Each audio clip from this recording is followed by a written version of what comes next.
Chakan MIDC आणि Hinjawadi IT park नंतर सर्वसामान्यांच्या समस्या जाणून घेण्याकरता आदित्य ठाकरे यांनी आज कोकण गाठलं। रायगड आणि रत्नागिरी दौऱ्याच्या वेळी आदित्य यांनी रस्त्यांची पाहणी केली, तर रस्त्यांची झालेली चाळण पाहून त्यांनी शिवसेनेचे पालकमंत्री भरत गोगावले आणि उदय सामंत यांच्यावर जोरदार तोंडसूक घेतलंय। गणेशोत्सव अगदी तोंडावर येऊन ठेपलाय। मुंबई गोवा महामार्गावरची खड्ड्यांची परिस्थिती या पार्श्वभूमीवर त्यांनी जाणून घेतली आहे। गणपतीच्या आधी रस्ता होणार हे 10 वर्षांपासून आम्ही ऐकतोय, मात्र तरीही रस्ता पूर्ण होत नाहीये अशा शब्दात आदित्य ठाकरेंनी सरकारवर जोरदार तोंडसूक घेतलं। तर काहीच दिवसांपूर्वी दुबईच्या राजाने मंत्री महोदयांना दुबईचे रस्ते बनवायला बोलवलेलं असं मी ऐकलं असं म्हणत आदित्य ठाकरेंनी नितीन गडकरींना प्रत्यक्ष टोला लगावला।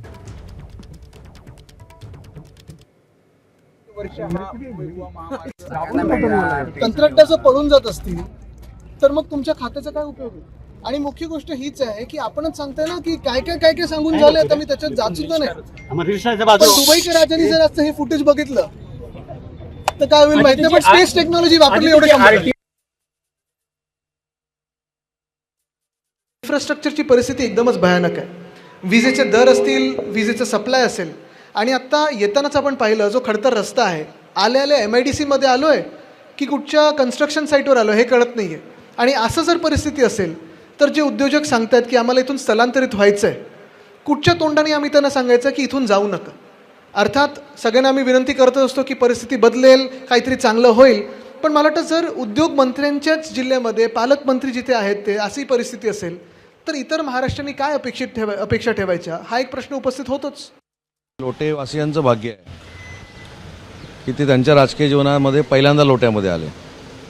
त्याच्यामुळं त्यांचं माझ्या जिल्ह्यामध्ये मी मनापासून स्वागत करतो। मला जर त्यांनी सांगितलं असतं तर मी देखील सोबत आलो असतो, पण त्याच्यानंतर त्यांनी जर ती उद्योजकांना बरोबर घेऊन पत्रकार परिषद घेतली असती राजकीय न घेता तर बरं झालं असतं। मी उद्योजकांनी घेतलेली प्रेस कॉन्फरन्स तुम्हाला पाठवून देतो। त्यांनी स्पष्ट पद्धतीने सांगितलं की यांच्या कालावधीमध्ये काहीच झालं नव्हतं। लोटे MIDC मधले उद्योग बाहेर जाण्याची वेळ आली अशी टीका आदित्य ठाकरेंनी केली। कोकणात जाऊन रत्नागिरी जिल्ह्यातल्या लोटे MIDCत त्यांनी आज पाहणी केली आहे। तर ठाकरेंच्या शिवसेनेचे नेते आदित्य ठाकरेंच्या दौऱ्यानंतर चिपळूणच्या लोटे MIDCतल्या उद्योजकांनी पत्रकार परिषद घेतली आणि हे दावे फेटाळून लावले।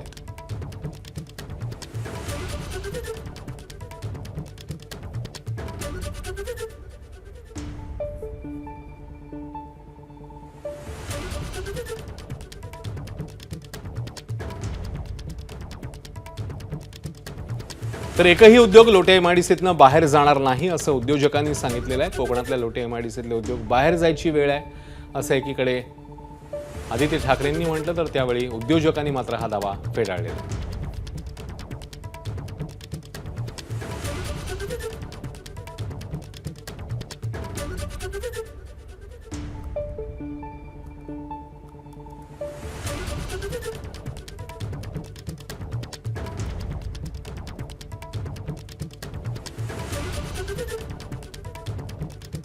इथून उद्योगधंदे निघायच्या वाटेवर आहेत।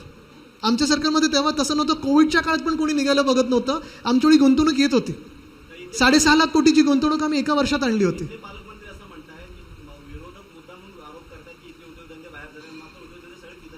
चांगलं आहे, आनंदाची गोष्ट आहे, आणि जर खरोखर असं असेल तर चांगली गोष्ट आहे। पण एकदा परत मी सांगतो, ॲलिस इन वंडरलँड होणं बंद करा आणि रस्त्यावर उतरून पहा। आणि कुठचे उद्योगधंद्यांबद्दल ते विचारतात, बोलतात ते जरा विचारत ना, कदाचित त्यांच्या मनात थोडे वेगळे असतात। कंपन्यांची चर्चा केली आणि त्यांनी असं कुठलेही एक्सपान्शन दमणला किंवा परराज्यात जात आहे अशी माहिती त्यांनी नाही, अशी माहिती त्यांनी ठाकरे साहेब का आले ते माहित नाही। ते आम्हाला भेट द्यायला आले, आम्ही त्यांचं स्वागत केलं, सत्कार केला आणि अतिशय डिसेंट पद्धतीनं त्यांनी संवाद साधला आणि अतिशय सकारात्मक भूमिकेतून ते बोलत होते। तर खेड तालुक्यातल्या लोटे MIDC परिसरातील आवाशी गुणदे मध्यवर्ती शाखेसमोरील रस्त्याची दुरवस्था पाहायला मिळालेली। मोठ्या खड्ड्यामुळे वाहन चालकांना त्रास सहन करावा लागत होता। मात्र आदित्य ठाकरेंनी पाहणी केली आणि पुढील बैठकीसाठी ते रवाना झाले आणि बैठक संपवून माघारी येण्यापूर्वीच खड्डा बुजवून रस्त्याची डागडुजी करण्यात आली।